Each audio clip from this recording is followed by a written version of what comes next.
So now Geordie's going to show us decorators. Yeah. So yeah, Geordie, go for it. Yeah, sure. So, we were just talking about this earlier, and you were asking me, like, what are those moments? And, you know, where your coefficient of Python confidence goes down. And one of them for me was decorators. And it's because when you first see something with, like, you know, when you're looking at someone's code and it's like something here, and then you see, like, the function, you know, I'm going to say some function. And, you know, I'm just going to put pass in here for now. But if you see this, you know, when you whoops, let's go back to that panel. Okay, so when you first see this, like, @ symbol above somebody's function definition, you kind of stumble for a second and you're thinking to yourself, what the heck am I looking at, right? And I don't know if that's happened to you, but it definitely happened to me when I first started doing Python. Yeah, the first time I saw that, I thought it was an error, like a somebody mistyped something. Yeah, because it doesn't look like the normal Python that you learned for, like, the first 6 months of your Python. Exactly. Yeah, so what this is referred to, and I will actually talk about this in a minute, but what I'd really like to do is kind of pull out to, like, sky view, like Google Earth mode, and, like, kind of talk about exactly what it is. So so if you just have a variable and you say, like, I'm going to assign it to 13, right? So I've got this variable. If I look at variable and I evaluate it, you see that it's 13, and it's an integer, right? But say your code is looking for a string. So you'd say, var, I'm going to reassign you as a string. But instead of putting 13 in there, you put the current existing value of var. So what we're seeing here is when var is, before it goes in, and on the right side of this, this equal symbol right here, when it goes in here, it's an integer. Then it gets cast or converted to a string and then reassigned back to itself. So this thing right here, this concept of manipulating something that in its current value and then returning it as another value is the whole basis behind a decorator. This is the whole concept. So when I return this now and I highlight this, we'll see now there's quotes and it's a string, right? But it started off as this, and we can run this whole code like this, and it doesn't error or anything like that, but at some point in the code, this is an integer, and then later it's a string. Okay, so let's talk about this. So the first thing we'll do is think about it this terms, like, these are variables, right? We're just reassigning a variable to itself. Okay. Now, when you do this with functions, it would be totally bad for a function to go from being a function to an integer. So what you really want to do when you do this same thing, you can do the same thing with a function. So you can have, like, just as an example, you can say function a, or a, is equal to some other function, and then function a in there, right? So func a. So we can totally reassign something like this. So whatever function a is, like, that you coded originally, we're gonna wrap that sucker, change it, do something. But whatever comes out of there still has to behave like a function. Means you have to be able to pass it arguments, you have to be able to do all these things. So what's happening here is the same as that @ symbol right here. It's a way of wrapping. So the original function would be here, and then the function that you're wrapping, I'm sorry, the original function would be like some function. This would be some function, and then reassigning it back to some function. Some function. And the thing that you're doing here is you're using something here. You're using the something here command. Something here, the same one that's up here. So this command that you're seeing right up here with the definition of the function up here is just shorthand for what we're doing here, right? This is called Syntactic Sugar. Whenever you see something that looks super slick and it's all done in, like, one line, but it's really masking, like, a more complex, deeper concept, that's called Syntactic Sugar. And it's also helpful for the programmer. So you want to, Python is designed to save you keystrokes, you know. Java, on the other hand, doesn't care about your fingers and your you know, RSI, because it means you type everything crazy. So okay, so anyway, let's just actually see this in action. So I'm going to create a function called say hello. It's actually, I like to do camel case. Let's see here. And we'll say the message that we're going to pass in is none to begin with, right? And then we'll say our message is going to be our message. So we're actually doing a reassignment here. So message will equal to message, the internal value of message. Or we'll just give it something like a default, like greetings. Greetings. Okay. Okay, cool. So, and then we'll just print the message. Print message. Right, so if we run this function by default without doing anything, so say hello, right, boom, it's going to run greetings. So this is our default function. Now what if we wanted to hijack this function to do something else, like check the time in, like how long it takes to perform this operation, or to steal the message and co-opt the message to be something else? Mm-hmm. You know, so we could pass in the argument for a message, but we could go, haha, we're stealing it. That's kind of what decorators do in general. Okay. So let's go ahead and take a look at, say, maybe some other examples of this. We'll say hello, and then when we say, like, I'm just going to say howdy, right? So I'll just say this and get that message. So when that variable comes in, it goes in here, and because this is not a none value, it picks that one. If it's a none value, then the OR says, well, I'll take the first non-negative value or the non-false value. Okay, so, all right, so now one of the things that's important here is whatever a decorator returns has to be what we call in Python something that's callable. So you can test to see if something is callable with a callable command. Okay, so you can actually run this on my function here. So say hello, right? So if I run callable and say hello, you can see it's true. And all that really means is that say hello, which is just is like a function, right? It says say hello is my function here. Yep. If I just ran dir on that, like dir on this guy, you'd see a bunch of stuff come up. But one of the things that you'd see come up in this list, and dir is just like a help function for what's all the functions that are on there. You'll see this thing called call. It's sometimes referred to as a magic method and all that other stuff. But what's really happening when you run say hello is it's actually running this underscore call command, right? And you can pass in whatever greeting you want. So I can say hola, right? And if I run this, it's exactly the same as running this command right here. So what callable does is it just checks to see if there's this, method or a hidden method, or they referred to as also as dunder methods, called call. So what happens whenever you define a function, what happens is it stores a callable inside the memory. So your decorator has to return back a callable as well. Otherwise, the behavior will be different in your code, and it'll kind of choke on itself. So. All right, so we're going to write a hijacking function now that will take this and steal it. So I'm going to call it hijack, just to steal. And I like to think of it as like Invasion of the Body Snatchers. That's that old movie where you know, you wrote this function and then you woke up and all of a sudden it was behaving different but still doing the same thing. I see. We're just going to call this wraps the function. And I always try and get in the habit of kind of trying to put code like doc strings in there, just because we say you're going to go back and do it and you never do. So whatever I return from this function, it has to be a callable. So I'm just going to put some underlines right here. This has to be callable. I'm just going to be like callable. So one of the cool things you can do in Python is nest another function inside of another function. What I'll do is I can define an entirely different function inside of a function and then return that function. And I'll just do something simple. I'll just create a function called x. We'll just call it x.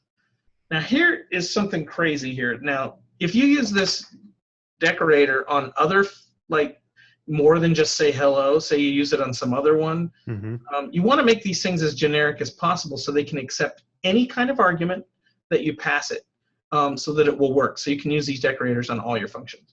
So the way we do that here is we always do args and quargs. So we can put in any number of arguments that pass in. So this will require a little bit of explanation in a minute, because when you actually hijack a function with a decorator, when you put this little @ symbol on it like this, it steals the variables that you put in the function before you call it and puts them in the same, where I would say the same scope that is right under hijack. So there's going to be some all the variables will be kind of floating here. So message will actually be in this space right here, right? We'll just say message will actually be in here. You will not see it. It will not be physically defined, but it will actually be there. Oh, interesting. Okay, so what we're going to do is we're just going to hijack this real quick with some print statements. So we'll just say, I'm hijacking your code. You've been hijacked. So we'll say starting hijack, right? And then I'll just put some lines here like this. And then I'll do something. I'll run a function here. And then I will say afterwards, I'll say print ending hijack. So I'll say the underscore. I like to do the dashes. Ending hijack. So the thing is, what are we going to put right here in the middle? We have to make sure that say hello behaves the exact same way. So when you decorate something, its argument is actually the function that you're overriding.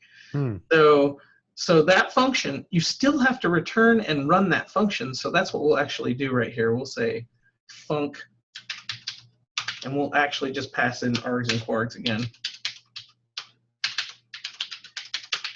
So whatever arguments and keyword arguments get passed into this X thing, we're going to unpack those. So they get packed into a little dictionary called quargs and args, and then we'll unpack them using this little star mechanism into this function. It's kind of crazy. There's so much. It looks completely nuts, but what we have to do now is we have to just remember we have to return a callable, and what's callable but a function. So we're actually just going to define X in here, and we're going to return X back. That's what we're going to do. So I'm just going to save this little thing, and this is our little decorator right here. So I'm just going to call this up, and I'm just going to save it. So now I'm going to do say hello is equal to hijack say hello. So remember earlier when we talked about we are passing in the initial version of something and into the new version of something, it will be wrapped. So let's check out the version of, let's evaluate say hello before we run this line of code. So before we do this, we see say hello is actually the function called say hello. Then we're going to wrap it in hijack and return it back. So let's run this line of code.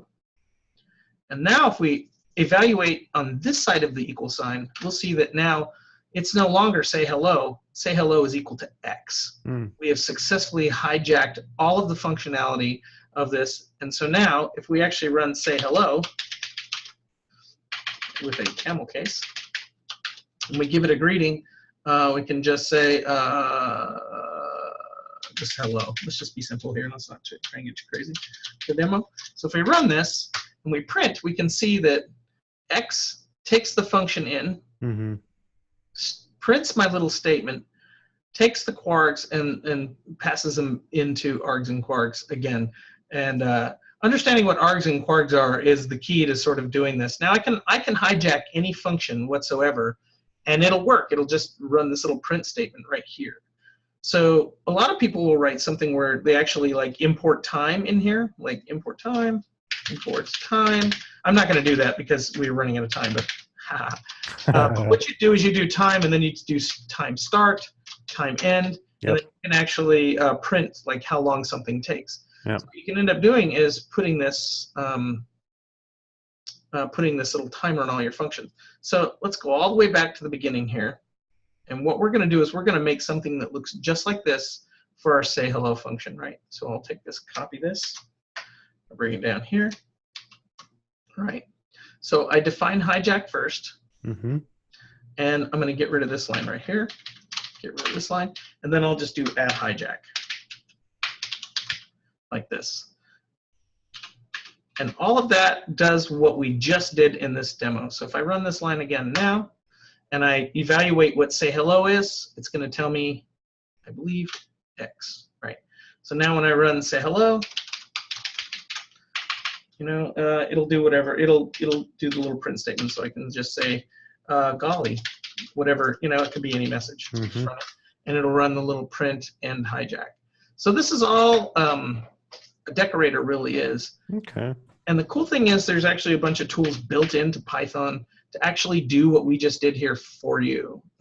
There's a thing called partial functions, func tools. So if you want to write this, and if you're curious on how these work, there's a whole thing called func tools sounds really cool.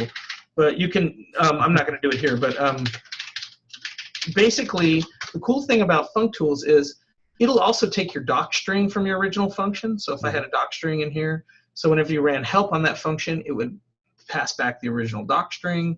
It would give you back the original argument information. So it does all these cool things for you. That's great. Yeah. So hopefully that helps. And the cool part about this is you can actually stack them.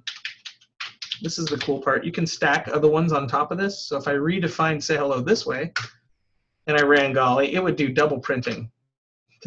That's cool. First run the inside one, and then it would run the outside hijack. So you're like nesting a function deep inside. That's cool. Yeah.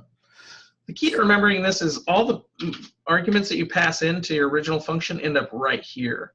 So in the scope of things, they're just in this little world right here. So that means this function can see them.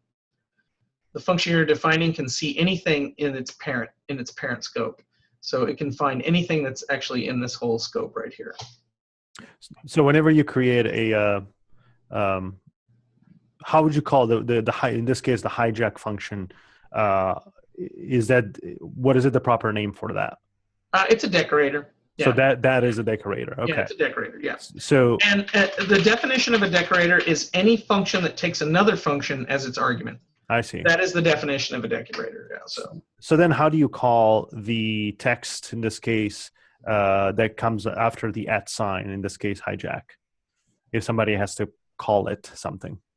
What do you mean? This is actually called a closure. So not that one. Not that one. Like for example, line 38. Line 38. Oh, this one right here. Mm-hmm. This is just called this is also implementing a decorator. Okay. So you can just this is what's called syntactic sugar. Like I said earlier, it's the same as just doing this. Got it. So if I had let me just type it out real quick so it's easy. Hijack. This part right here is the same as saying this. So I'll just put it in comments here real quick. So it's the same as saying, say hello is equal to hijack dot say hello. Cool. So as the code gets run, hijack is defined. So it's kind of hanging out, waiting to be used. And then when you define hello, it says, oh, I got to wrap it up in hijack. Mm-hmm. So it'll immediately do that when you import a module or whatever. It'll build all these things. So yep. Yeah. And can you give us an example of that is like a production, like a CG production? Timers are the best.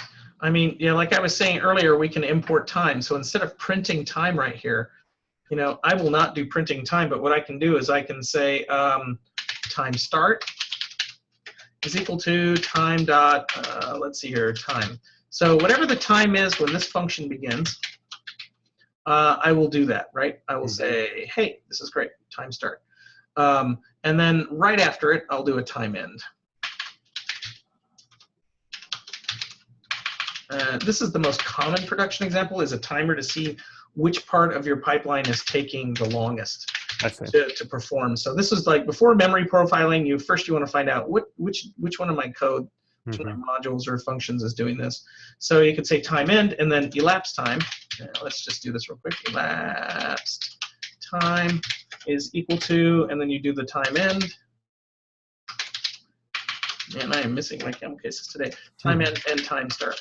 You just subtract the time. So you get the time delta here, right? Yep. And then all you got to do is format that elapsed time. So I'm actually looking at this right now in another chunk of file, so I'm just going to do this real quick because it's easy for me to do. But I normally have to look this up, so don't think I'm like some master of this. I'm not gonna pretend to be this guy, but I thought you might ask this, so I kept it up here. So I'm just doing a little string formatting here for time. Yeah, so it's just gonna print it in seconds here, right? So in our original function, if we just put a little time delay of like 5 seconds, so if we just said import time here, or sorry, time, then we'll just say time.sleep. So the original function, if the original function is taking like 4 seconds to run, something like this, right, we can actually reestablish all these functions. So hijack will now print out the time. Yeah, let's go ahead and run this function. I think that looks okay to me. And then I'll only hijack it once, so we can just give that little time. Okay, that didn't error, which is good news for me in a demo. So now if I did this, it would take a second to run, 4 seconds exactly, but in there it should print how long something takes. That's so cool. You can format this to say whatever, just, and normally you'll see this in other people's code, not in Maya. I haven't seen this a lot, but other code will put these brackets in there. Other companies, other whatever, and what it'll do is, like, if the line begins with this bracket, it's some kind of logging device. Oh, interesting. I've seen this like in government code and some other stuff. So somebody's established this sort of the time elapsed or something like. Oh, I see. Elapsed. We'll do something like this, and then so we'll just redefine all this junk again. Then we'll run Golly again. And there's all these cool Python tools out there in the world, like Splunk and some other cool tools that can look at your logs, and it will parse your logs. If you properly format the log entries, it can create like bar graphs of net traffic, all kinds of crazy stuff. Banks use Splunk. All Splunk really does is it creates like it parses your log directories, and well, it's from what I understand. I don't really know it that well. But. That's cool. But yeah, as long as you like have your decorators all looking the same, you can put that on anything now. Like you can put hijack. If we just called it time elapsed or timer, or stopwatch or whatever, you can put that on any function. So it'll tell you exactly how many milliseconds something takes. And so the example that you chose here, like for example, if you scroll up to the hijack function, the decorator, like you have in this case a function inside a function that is X, right? So when you create a decorator, you always use this kind of format where you have a certain function inside of there that has specifically the args and quargs arguments. Yeah. Okay. Yeah, and what you're returning is the definition of the function. So you're not actually going to run it, and like you wouldn't return the result of X. That's to be called later by some other code. But you just want to return back this function. You're just going to return back the definition, and inside will be your function here. Got it. And just remember, this function right here can see outside of itself to get values. So like any arguments that you pass in will kind of be right here. And the name of the function is actually right here too. So the function and all args and quarks are going to be here. Yeah, as far as like scope. So you can just, whatever is here, you can just print. So we could actually hijack message if we wanted to, just by reassigning message here. So we could just say message is equal to something else. I see. Yeah, that's awesome. Yeah. Cool. Well, thank you very much. This was very, very clear, very helpful. I hope so. I mean, I've been trying to look at everybody's definition of decorators, Beasley's, all these different people. I just want to hear, like, what do they have to say so I can teach people the proper way. Yeah. I think this, is the best explanation I've heard. Oh, cool. Thank you very much. Yeah, no worries.